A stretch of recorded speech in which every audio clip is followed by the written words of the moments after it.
El invierno en Granada llegaba en silencio, cubriendo las aceras de blanco y los tejados de gris. En la pequeña panadería San Marcos, el calor del horno contrastaba con el frío cortante de las calles. El aroma del pan recién hecho escapaba por las rendijas de la puerta y se esparcía por el barrio adormecido. Clara Morales, de 36 años, entró cargando a cuestas el peso de un mes que no cabía en el bolsillo. Sus pasos eran lentos, los ojos cansados, las manos marcadas por la rutina. Afuera, dos niñas idénticas esperaban sentadas en un banco de madera, abrazadas y compartiendo una bufanda, Emma y Sofía, sus hijas gemelas de 9 años. En la fila, Clara observaba las monedas en la palma de su mano. Faltaban céntimos, y le faltaba también el valor para asumir que esa noche no habría cena. Al acercarse al mostrador, tomó una decisión silenciosa. Pidió un pan, esperó a que el panadero se distrajera, y con un gesto rápido, escondió dentro un pequeño papel doblado con cuidado. Luego, devolvió el pan al mostrador, como si fuera una donación. Afuera, el frío apretaba. Clara abrazó a sus hijas y siguió caminando por la acera congelada, con la mirada fija en el suelo y el corazón aplastado por el peso de la necesidad. Lo único que se llevó de allí fue la esperanza de que alguien, en algún momento, leyera aquellas palabras ocultas. El billete decía que había hambre en esa casa, que dos niñas dormían con frío, que cualquier ayuda sería un milagro. Horas más tarde, ya casi al cierre, ese pan terminó en manos de un desconocido. Un hombre de abrigo elegante,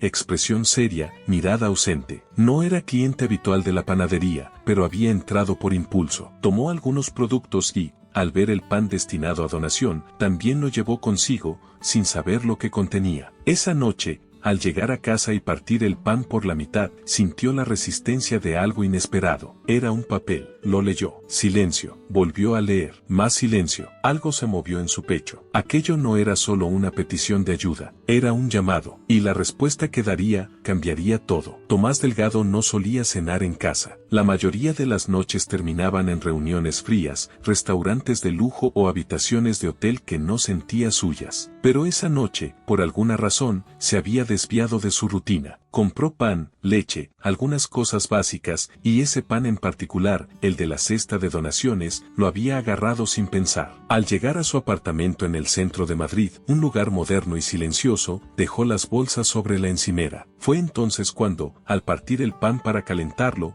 sintió algo rígido entre las migas. Un billete, doblado, amarillento y casi húmedo. Lo desplegó con cuidado. Lo leyó una vez. No reaccionó. Lo volvió a leer. La caligrafía era temblorosa, pero clara. Una dirección, una madre, dos niñas, frío, hambre, un ruego. Tomás apoyó el papel sobre la mesa y se quedó inmóvil, como si el mundo hubiera bajado el volumen. En esa hoja escrita a mano había más verdad que en todas las promesas que escuchaba cada día en su mundo de cifras e influencias. Durante varios minutos no supo qué hacer. Parte de él pensó que quizás no era su asunto, que era solo una casualidad, que alguien más lo resolvería. Pero otra parte, una que no escuchaba hacía tiempo, le dijo que no, que si ese papel había terminado en sus manos, no era por azar. Era una llamada directa, personal. Tomás miró la dirección escrita en la parte inferior del billete, calle León, número 42. Un barrio que conocía de oídas, pero jamás había pisado. Sin pensarlo más, agarró su abrigo gris, tomó una linterna y bajó al garaje. La noche estaba helada, pero en su pecho ardía algo desconocido. No sabía qué iba a encontrar, ni qué iba a hacer exactamente, solo sabía que no podía ignorarlo. Lo que no imaginaba, era que detrás de esa puerta encontraría no solo a una madre desesperada, sino una parte de sí mismo que creía perdida para siempre. Calle León, número 42. El edificio parecía olvidado por el tiempo. Las paredes descascaradas, la pintura desgastada y la ausencia de sonido contaban más que cualquier informe oficial. Tomás subió las escaleras con paso lento, como si cada peldaño lo empujara hacia una parte de la vida que había decidido no mirar. Tercer piso, puerta 3A. Una puerta verde, hinchada por la humedad, con el número colgando torcido. Se detuvo frente a ella. No llamó de inmediato. Escuchó. Del otro lado, apenas se oía el zumbido de un electrodoméstico antiguo y una tos suave, de niña. Algo dentro de su pecho se apretó. Finalmente, golpeó con los nudillos. Una vez, dos veces. Esperó. Dentro del apartamento, Clara se levantó de un salto. No esperaba visitas. Nadie subía hasta ese piso a esa hora. Se acercó con rapidez,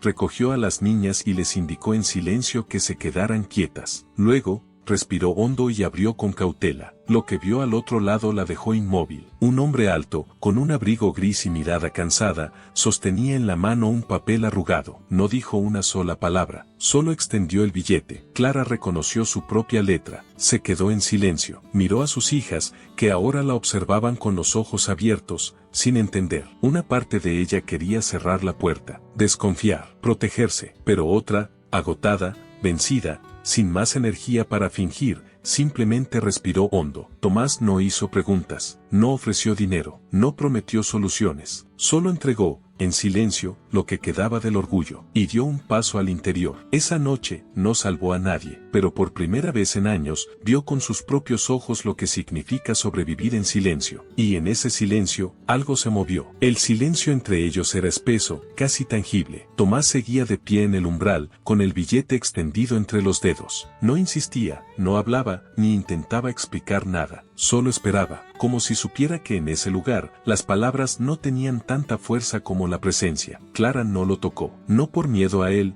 sino por lo que ese gesto representaba. Aceptar ese papel significaba algo más que admitir la necesidad. Era renunciar, aunque fuera por un momento, al escudo del orgullo que la había mantenido en pie durante años. Dentro del apartamento, el ambiente era denso, cargado de frío y humedad. Una estufa eléctrica zumbaba en la esquina, insuficiente para calentar el espacio. El aire olía a ropa húmeda, a café recalentado, a esfuerzo. En el sofá improvisado con mantas viejas, las mochilas de las niñas yacían sin abrir. En la cocina, una taza solitaria esperaba sobre la mesa, como si no hubiera tiempo ni para sentarse. Emma y Sofía observaban en silencio desde detrás de su madre. Sus rostros eran espejos de incertidumbre. Una tenía los puños cerrados dentro del abrigo, a punto de desabar. A otra mordía discretamente o labio inferior, lutando para no chorar. Nenuma das duas entendía o que aquel homem fazia ali, mas sabiam, por instinto, que ele não era uma ameaca. Era diferente. Tomás bajó la mano, despacio. Guardó el billete en el bolsillo interior de su abrigo y dio un pequeño paso atrás. No por rechazo, sino por respeto. Su gesto no tenía exigencias ni condiciones. Solo traía un mensaje: estoy aquí, si me dejas. Clara respiró hondo. Cerró los ojos unos segundos, como quien debate con su propio orgullo. Luego, con un gesto casi imperceptible, abrió más la puerta. No dijo adelante, ni pase, ni bienvenido. Solo se hizo a un lado. Y él entendió. Tomás cruzó el umbral como quien entra en un lugar sagrado. Se quitó el abrigo con calma, sin mostrar prisa ni incomodidad. Colgó la prenda cuidadosamente en el respaldo de una silla desvencijada. No buscaba compasión, buscaba entender. Clara fue hasta la pequeña cocina. Con movimientos mecánicos, puso agua a calentar y sacó 2 bolsitas de té. Eran las últimas, las que guardaba por si acaso. Esa noche, era el acaso. Preparó 2 tazas desiguales, una con el borde astillado. Las llenó y las colocó sobre la mesa. Luego, sin mirarlo directamente, se sentó. Tomás la imitó,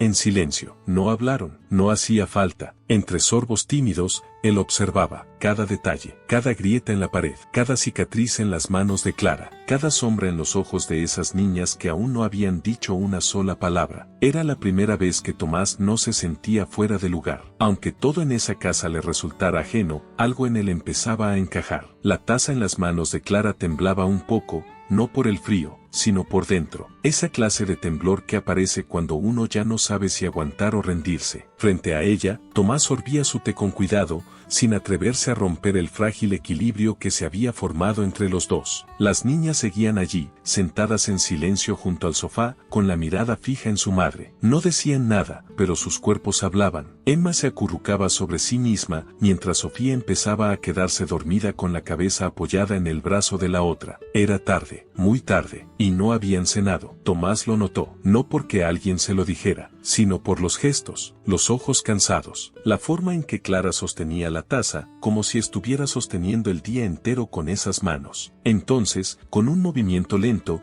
se levantó de la silla y caminó hacia la mochila que llevaba en el hombro. Sin decir palabra, sacó una pequeña bolsa de papel. Dentro, unos bollos dulces que había comprado sin saber por qué. Los dejó sobre la mesa. No era caridad, no era pena. Era una respuesta silenciosa a todo lo que no se había dicho. Clara bajó la mirada. Sus labios temblaron un segundo, no por debilidad, sino porque hacía mucho tiempo que nadie pensaba en ella sin esperar algo a cambio. Respiró hondo, se acercó a las niñas y partió uno de los bollos en dos, una mitad para cada una. Luego, con manos firmes, las arropó con la manta y les dio un beso en la frente. Tomás observaba, y algo, muy dentro de él, se rompía. No el silencio, no el miedo, se rompía la distancia. Esa barrera invisible que siempre había separado su mundo de aquel en el que ahora estaba sentado. Porque en esa habitación sin lujos, con olor a té y pan tibio, había más verdad que en cualquier mesa de reuniones que hubiese pisado. Clara volvió a la silla. Esta vez no cruzó los brazos, no levantó muros. Solo miró a Tomás, como si por fin pudiera hacerlo sin bajar la cabeza. Y fue entonces que él habló, por primera vez desde que había entrado. Su voz era baja, casi un susurro. No sabía qué iba a encontrar aquí, pero creo que vine por algo más que un billete. Clara no respondió, pero por primera vez en mucho tiempo,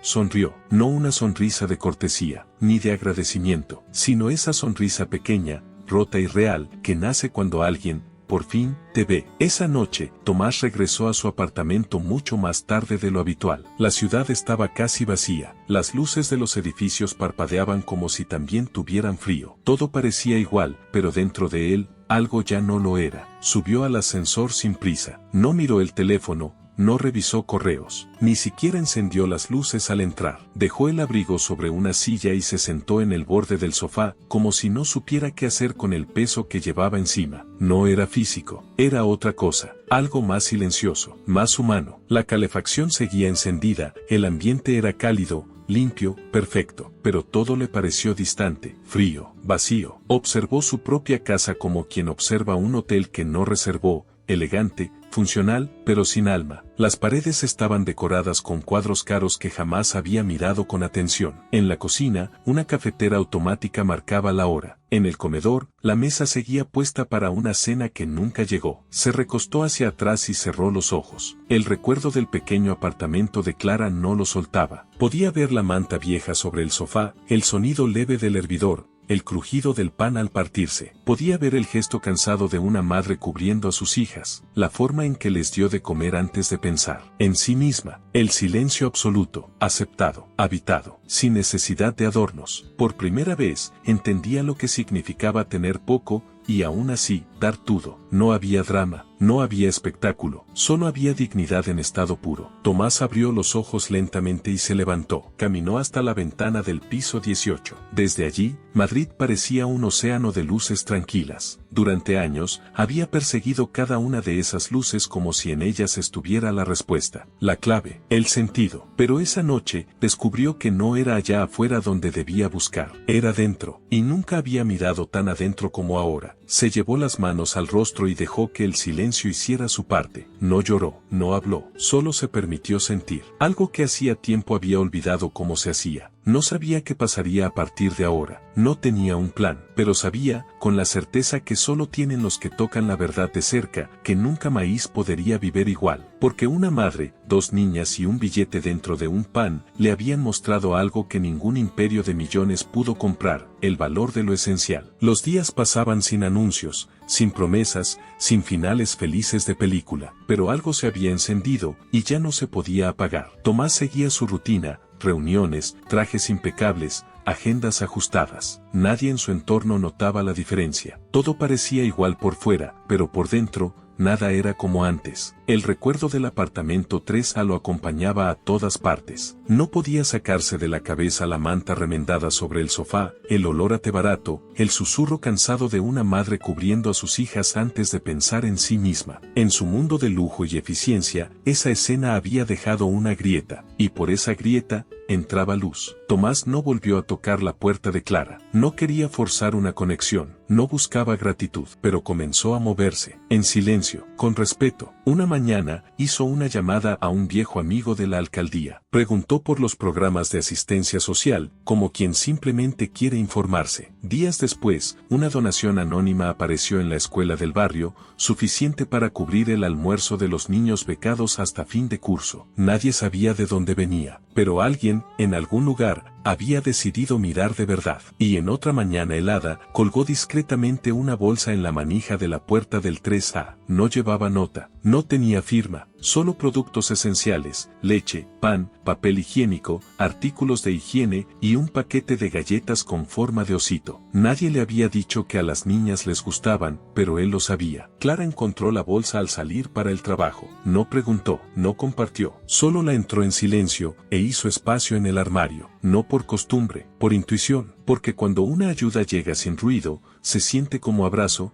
no como limosna. Tomás, por su parte, empezó a caminar más por ese barrio que antes evitaba. Miraba a los niños correr con mochilas enormes, a las madres, empujando carritos con una mano y sosteniendo el mundo con la otra. Y en ese caos cotidiano, por primera vez en años, se sintió parte de algo real. En su mundo, todos lo admiraban, pero ahí, por primera vez, alguien lo había visto. Era sábado por la mañana. El cielo estaba despejado, pero el frío seguía mordiendo los dedos. En la panadería del barrio, el aire olía a pan recién hecho, a levadura caliente y a conversaciones de rutina. La gente entraba y salía apurada, algunos con prisa, otros simplemente buscando algo que los hiciera sentir en casa. Clara había salido temprano. No era habitual para ella comprar algo extra, pero ese día era especial. Las niñas habían terminado el trimestre con buenas notas, y aunque el dinero apenas alcanzaba, decidió regalarles un pequeño lujo, un pan dulce, quizás un par de bollos. Nada grande, pero suficiente para dibujarles una sonrisa. Llevaba su abrigo marrón bien cerrado y el pelo recogido en un moño apretado. Sus pasos eran firmes,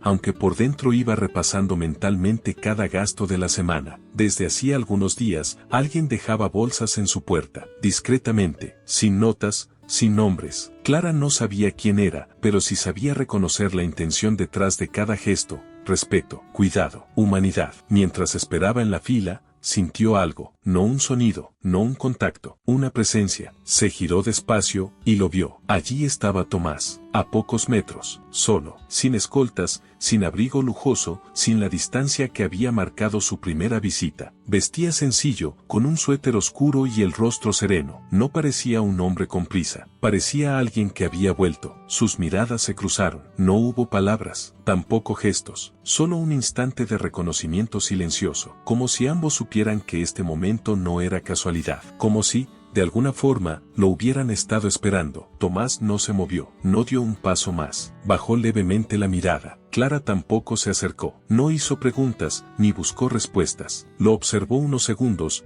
y luego volvió la vista hacia el mostrador. Pidió el pan, pagó, recibió la bolsa con un leve agradecimiento. Al girar para salir, lanzó una última mirada por encima del hombro. Tomás seguía ahí, en el mismo lugar, y en ese pequeño cruce de ojos, algo quedó claro: ese hombre ya no iba a desaparecer. El sonido de la puerta de la panadería se cerró detrás de ella, pero el eco del encuentro no se fue. Clara caminó de regreso a casa con la bolsa de pan entre los brazos, como si cargara algo más que comida. No iba deprisa, no tenía frío, pero su pecho estaba inquieto. La imagen de Tomás seguía viva en su mente, no por lo que había hecho, sino por lo que no hizo. No habló, no se explicó, no la presionó, solo estuvo, presente, real, humano. Al llegar al edificio, subió las escaleras como siempre, pero cada peldaño parecía más leve. Abrió la puerta del 3A, colgó su abrigo en el mismo gancho torcido de siempre y dejó el pan sobre la mesa. Las niñas salieron del cuarto corriendo, alegres,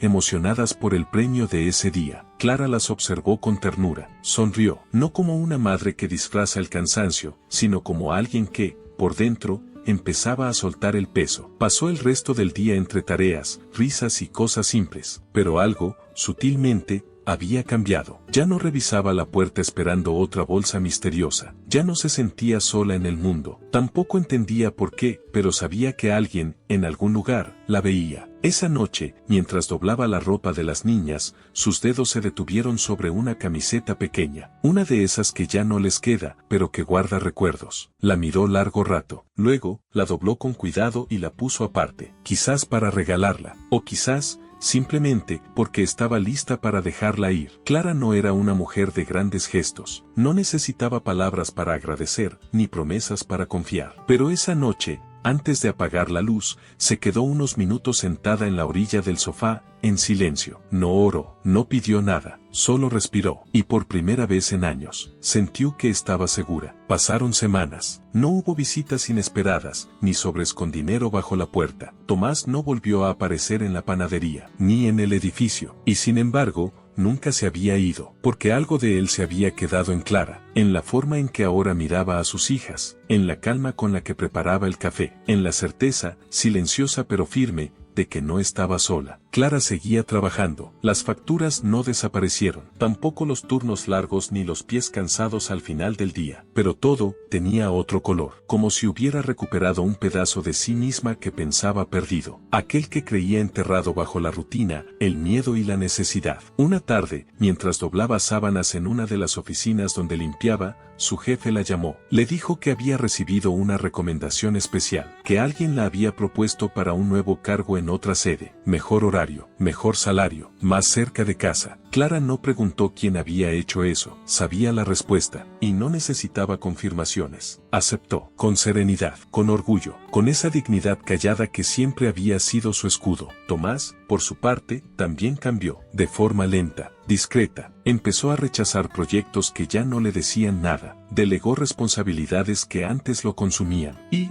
sin anunciarlo, destinó parte de su fortuna personal a iniciativas que no daban prestigio, pero sí propósito. Ambos siguieron sus caminos, separados, sí, pero profundamente conectados por algo que no se mide en tiempo ni en distancia, el reconocimiento mutuo, el impacto que una vida puede tener sobre otra, sin necesidad de palabras, porque a veces, lo que transforma no es el ruido, es un gesto, un silencio compartido, un billete escondido en un pan,